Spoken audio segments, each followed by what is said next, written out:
Hi everyone, it's Kathy. Thank you so much for joining me. I'm back with another reveal video, and today I'll be sharing the Foolish Mortals die set, which is a very fun and spooky font, and it matches the previously released die sets of Shivers, Chills, and Goosebumps, as well as Haunted Mansion. The word Foolish measures roughly 2 inches long by 3/4 of an inch tall, and the word Mortals measures roughly 2.5 inches long by 3/4 of an inch tall.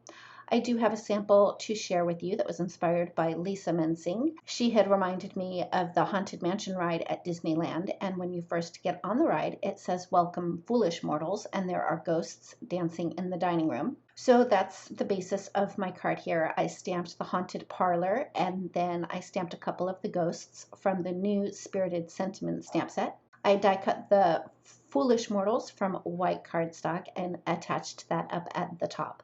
For more inspiration, head on over to the Whimsy Stamps blog. We'd love to have you follow us over on Instagram and join us on our Facebook group. If you like this video, please give it a thumbs up. If you've not yet subscribed, we'd love it if you would. And don't forget to ring the bell so you're notified every time a new video is posted. Thanks again, and we'll see you next time.